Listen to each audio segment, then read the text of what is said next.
All right, everyone. This is going to be our first lecture over Chapter 15, which goes over goal setting. What I've got here is a link to well, I guess it's a little bit older of a video now, but it's one of a former MSU basketball player talking about kind of the goals that the team has and how really they recognize that it's great to have these long-term end-of-the-season goals, but really they're just more focused on winning each game. So it really gives a nice example of how to appropriately set some goals, and it's great that it's in context and it's here at MSU. So the outline for this lecture, we're going to talk about the different types of goals. We're going to actually define what is a goal. We're going to talk about why goal setting really works, which is great. It's very useful when working with athletes. And then for this section, we're going to talk about principles of goal setting. We'll save the last 3 bullets here, for part 2 of this lecture. So I guess we should start out really with this broad question of why do we set goals? Well, when we talk to athletes about this, we know that athletes tend to perform better when they have goals in mind. It gives them something to really direct their effort or their behavior at.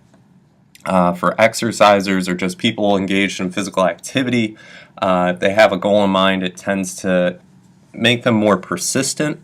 And then lastly, with long-term goals or even process goals, which we'll talk about in a minute, if we have these goals set up, it tends to promote the development of new skills, which athletes and exercisers are always looking to do.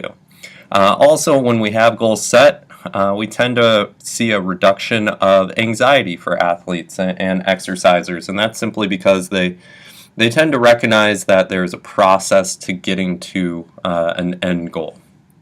There's also some improvements in performance.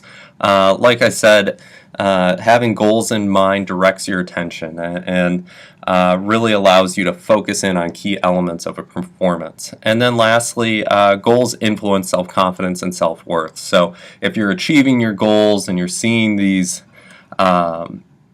progression, then you tend to feel really good about yourself, right? You tend to believe that you can accomplish these benchmarks that you set out for yourself.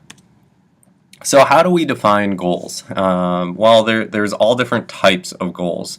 The first one here, a subjective goal, is really up to the person. So it tends to be a general statement of intent, such as having fun or doing your best. So it's just something for that person, one individual. It's very broad, not very specific, so it's not really ideal. Now, when we're talking about sports psych or exercise psych, and we want to talk about goals, we tend to use this objective goals definition, which speaks to attaining a specific standard of proficiency on a task, usually in a specified time. And we're going to break that down a little bit further in a little bit. Now, there are different types of goals. We're probably familiar with these 3, but these are the 3 that we're really going to focus in on. So we've got outcome goals, performance goals, and process goals. So outcome goals really focus on the result of an event or performance. Okay, so it is that winning season, the national championship, whatever it might be. Performance goals are a little bit different. So this focuses on achieving some type of standard for a performance or maybe some personal objective. Okay, so maybe it's a matter of decreasing your mile time by 15 seconds, something like that. While that is kind of an outcome goal, it's more linked to performance or the small individual event. The last one we have here is process goals, and this is when you're going to focus your attention on what you must do during a performance to do well. So this I like to think of kind of like motor behavior. So if we have a process, we need to think about the steps to actually completing a movement efficiently. Okay, so it's the same kind of thing here with this process goal, is how are we going to obtain this end state or this end outcome. So what are some values of these three different types of goals? Well, for outcome goals, it really can facilitate short-term motivation, right? It can get you pumped up. You want to win this national championship, the regional tournament, whatever it might be. But there are some caveats here, right? So when we think of this end state outcome goal, it's really only under partial control of the performer, right? Especially if you're in a team sport, because there's a lot of other dynamics. There's your teammates, and there's even the competition that you're going against. These goals tend to be a lot less precise. You heard me say, win the regional tournament. Well, that's really vague. You could be more specific by a certain amount, or something like that, some measurable component to achieving that goal. Now, also, an outcome goal can actually increase your worry or anxiety immediately before a competition, and that can make sense, right? Because you build up, or you've kind of set or put all your eggs in one basket and said, I want to win this regional tournament. Well, what if it's a soccer game and you're already down 3-0 at half, and all of a sudden this competition becomes really anxiety driven. So that's something to keep in mind. And then also, athletes tend to become less flexible in their goals, their goal adjustment practices. So if you just have this outcome goal, you're less likely to kind of stick to a game plan and then adjust it as needed throughout the season. So what about performance goals? Well, performance goals tend to create less anxiety, they heighten confidence, and the athletes tend to report more satisfaction. And you can think of this, so if we have skilled athletes, what they're looking to do is hopefully their mindset is more focused on competing with themselves, and with that they're going to reach new performance heights or outcomes associated with basically competing against themselves. Less skilled athletes, though, learn to judge success and failure in terms of their own performance. So realize here that really, if we're going to utilize performance goals, which do have a lot more positives associated with them, we need to get the athlete to focus on themselves, okay, and not focus so much on the elements of sport or physical activity that are outside of their control. Now the last one, process goals, we just kind of tuck this one in here. It basically has the same advantages of performance goals, so I just didn't dedicate another slide to that. So if we look at these different goal types, well, how is that going to elicit or actually cause some behavior change? And what we know is really it's a combination of all three, but it's more how do we focus and when do we focus on each element, okay? So clearly we don't want to focus all of our attention if we're working with a team or an athlete, or if we are the athlete, we don't want to focus all of our attention on just outcome goals, because there's a lot that goes on between if you're at the beginning of a season and the end of a season. So it's better to have some steps, ways to improve your performance throughout the season, which will ultimately culminate, hopefully, in reaching these outcome goals. So we usually say that you want to use a combination of all three, and that's going to be different from person to person. Now, there's been a lot of research on goal setting, so I'm just going to kind of hit some of these bullets really quick. It's pretty basic stuff, and also I think it's going to be in the direction that you would expect. So almost all athletes use some type of goal setting. It might not always be explicitly to enhance performance, but it usually connects back to performance in some way. So the top three goals that athletes usually report are to improve performance, winning, and then also enjoyment, which is important because a lot of times, I think we all know this, there's this professionalization of sport where kids tend to lose sight of enjoyment. Now, the last bullet here is kind of insightful, but skilled athletes tend to prefer moderately difficult, or very difficult goals. Notice in here it doesn't have easy goals, and that's on purpose. So skilled athletes, people who are really dedicated to seeing improvements, want to be pushed. And in order to do that, we need to have some some kind of stress put on the person. So it needs to be a difficult or moderately difficult goal structure in mind, so that way the person is always striving to get to the next level, as opposed to something that's really simple to do, which just doesn't afford the same benefits as difficult or at least pressuring goals. So major goal barriers for college athletes. College athletes tend to report a lack of time. There's a lot of stress. They're just tired. We have to remember they're also student athletes, but then they're also fairly young, right? They're all your guys' age, so that there's a lot of social relationships still to keep in mind. But when we move on to Olympians, you're going to see a pretty drastic shift. So a lack of confidence, lack of goal feedback, which is really important, too many goals or conflicting goals, lack of time, work commitments, and family and personal relationships. So they still have some elements of social relationships. They also mention a lack of time, but there are some other interesting elements here. So they talk about confidence, goal feedback, and really having too many goals, which you can kind of imagine with Olympians, right? They're really pushing themselves to the limit in their respective sport or competition.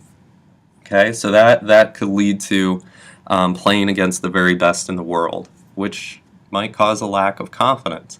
Okay, because they're working with often a lot of Olympians work out and do things by themselves.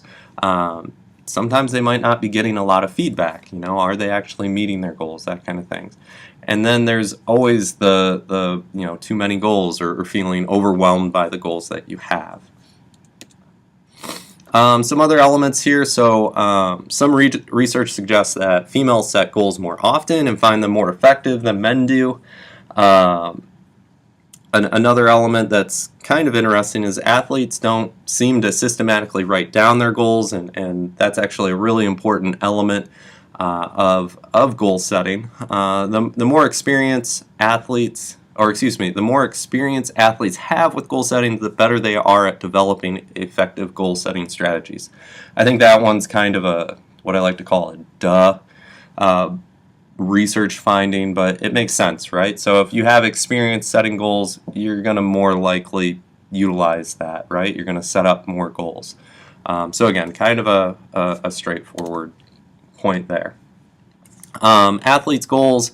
Athletes set goals to provide direction and help themselves stay focused. This is something we talked about earlier on. Remember, goals tend to give some structure to what the athlete's doing, right? So especially if we're incorporating the three different types of goals.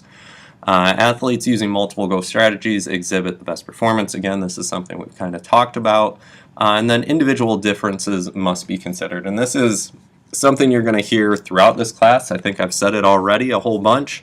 But everybody and every team is going to react differently and have different goals in mind. While they might, a bunch of athletes might have the same goal in mind, the path that they take to get to that goal could be different. And these are things that you really you need to kind of feel out with the athlete. So what are some principles of goal setting? And some of these are a little bit elaborate, and I'm sure many of you have heard of something called SMART goals. We'll talk about that a bit later, but we're just going to talk about some specific elements or principles of goal setting that we should keep in mind. So when it comes to setting goals, we want to set specific and measurable goals. So we want to stay away from general things like, hey, do your best. Okay? It's a lot more useful if we have something specific. So like the example here, high jump 6'5" by the end of the season. So it gives a time element, it is very measurable, and it's clearly specific. And as we mentioned before, we want to set moderately difficult goals. Now with that, there needs to be some element of being realistic about these goals, okay? So not making it so hard or putting such demands on yourself that it's just completely unattainable. So the goal should never exceed the athlete's ability. It should push their ability, but really being aware that unrealistic goals only lead to failure, okay? And and frustration. So that's really important. Now there are instances where an unrealistic goal is achieved, but that doesn't happen all the time, and that's something to keep in mind. Set multiple types of goals. So like we mentioned before, we have outcome, performance, and process goals. Set them all, use them all. It's going to be useful. Performance and process goals are most useful before, during competition and practices. And outcome goals, again, we want to set those.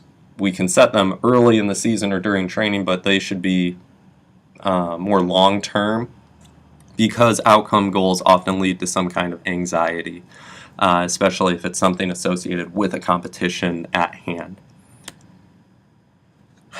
Make sure you set up goals so you can practice them in practice or training and in competition. This is because it's going to allow the athlete to become familiar with the goals. It's going to provide some additional motivation. It's going to really push them to try and reach these building blocks for some outcome goal. And this tends to facilitate skill development. Always try to set positive goals, so we don't want to be negative Nancy here. We want to help the athletes focus on success rather than failure. And this deals with the self-fulfilling prophecy. So if you think you're going to do well eventually, you know, that mindset will carry over to your performances. Now this is kind of a funny one, but identify target dates. So again, this is where we're putting a time element in is helpful. So I love this little comic. So spring is an excellent reminder that I was supposed to get in shape before spring. So a lot of athletes will forget this component, and it's good to, you know, sit down with a calendar or a planner and schedule out your goals so you know where you are or where you should be. Identify goal achievement strategies and provide goal support. So what you want to do here, we're going to talk about goal achievement theory and such later. That's more linked to motivation, but you really want to teach the athletes how to develop and initiate effective goal achievement strategies. So that what they're talking about here is just the best practices or the best method, most efficient method to reaching some end goal. And the last part here, providing goal support, is always important. Giving some kind of feedback is definitely helpful for athletes striving for some goal. We also want to record our goals once they've been identified. So this is usually done, you know, we'll keep a notebook or we'll keep something in the lockers, something like that. So one, it's a reminder, but then two, recording your progress is helpful, because then you can tangibly see the progress that you've made from the beginning. And then last here, provide an evaluation. So sometimes it's helpful to incorporate game statistics, coaches' feedback, that kind of thing. But this also allows us to adjust our goals if we need to.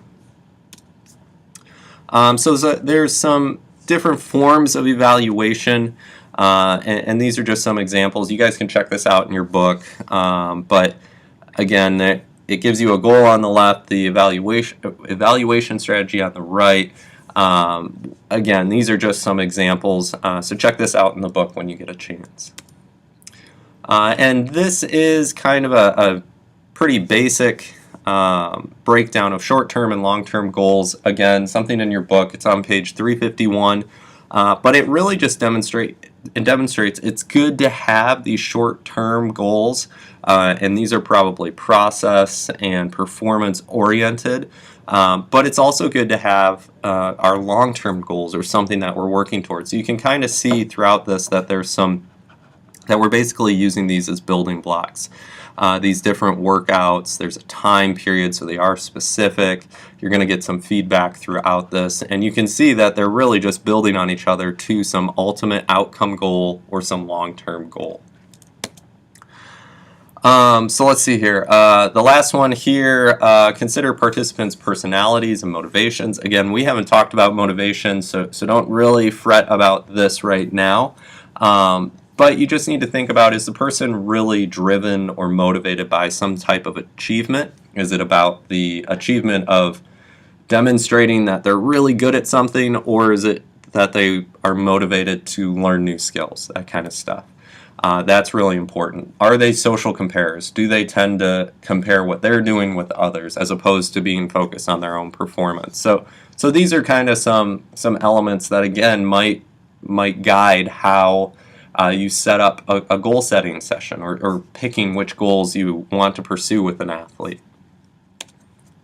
Alright, so that's the end of part 1. Make sure you move on to part 2 of this lecture and we'll wrap up goal setting.